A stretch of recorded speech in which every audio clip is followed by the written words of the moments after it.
Assalamualaikum warahmatullahi wabarakatuh. Hai, kami dari kelompok 1 izin ingin memperkenalkan diri terlebih dahulu ya. Nama aku Amelia Julia Ika Putri. Aku Aulia Safitriana Fiansyah. Aku Kristina Kirana. Saya Ahmad Zahid. Nah, di sini kelompok kami akan menjelaskan mengenai bioteknologi, khususnya adalah bioteknologi konvensional. Gak lupa juga nih, kelompok kami akan ngasih kesimpulan dari materi yang akan kita bahas. Tonton sampai habis ya. Definisi bioteknologi. Bioteknologi adalah cabang ilmu yang memanfaatkan organisme hidup, sel, dan molekul untuk menghasilkan produk atau jasa yang bermanfaat bagi manusia. Jadi bioteknologi itu mengandalkan memanfaatkan organisme hidup, sel, dan molekul, dan itulah definisi bioteknologi.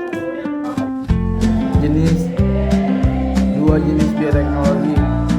Ada dua, bioteknologi konvensional, bioteknologi modern. Bioteknologi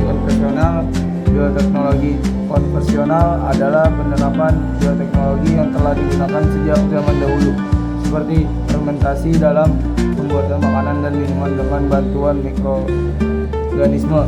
Bioteknologi modern menggunakan teknik rekayasa genetika dan manipulasi DNA untuk menghasilkan organisme atau produk dengan sifat unggul seperti tanaman, transgenik, dan terapi gen.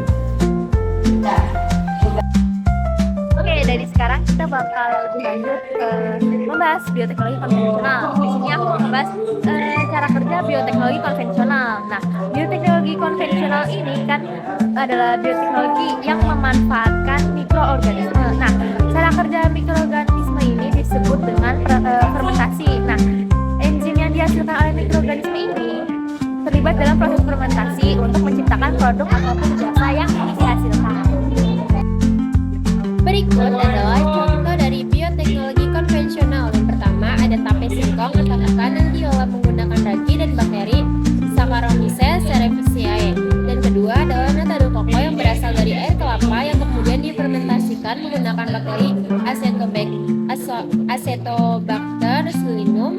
Dan yang ketiga menggunakan mikroorganisme seperti Rhizobium untuk meningkatkan kemampuan tanaman dalam meningkatkan nitrogen yang membantu meningkatkan kesuburan tanah.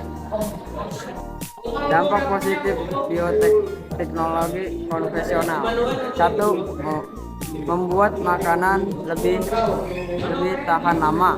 2. Biaya yang dikeluarkan lebih ekonomis atau murah. 3. Meningkatkan nilai gizi dari produk makanan dan minuman. 4. Menciptakan sumber makanan baru. Dampak negatif bioteknologi konvensional. 1. Munculnya bahan makanan yang dapat menciptakan energi. 2. Proses pembuatan produk bioteknologi dapat menghasilkan limbah yang dapat mencemari lingkungan. 3. Kurangnya keragaman organisme.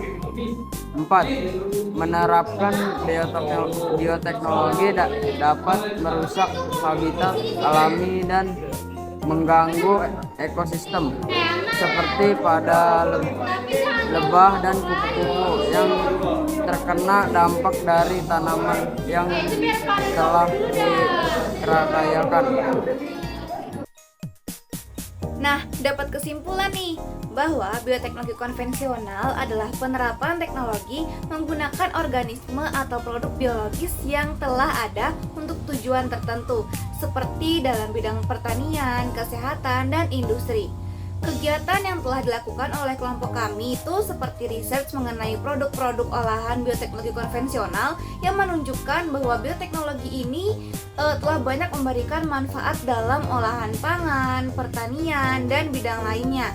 Contohnya kayak bidang pertanian itu seperti pembuatan pupuk hayati atau biopestisida. Nah, sedangkan kalau olahan makanan seperti fermentasi yaitu tempe, yogurt, kimchi, dan lain-lain. Namun dalam praktiknya, bioteknologi konvensional juga menghadapi banyak tantangan seperti keterbatasan dalam hal pengendalian proses yang lebih presisi atau ketergantungan pada teknologi yang sudah ada. Tapi meskipun demikian, bioteknologi konvensional ini tetap memiliki peran yang penting dalam memberikan solusi yang lebih ramah lingkungan dan lebih terjangkau dibandingkan dengan teknologi modern. Oleh karena itu, penting banget nih untuk kita terus mengembangkan dan memanfaatkan bioteknologi konvensional dalam berbagai aspek kehidupan. Itulah tadi video dari kami, semoga bermanfaat bagi kalian semua. Wassalamualaikum warahmatullahi wabarakatuh.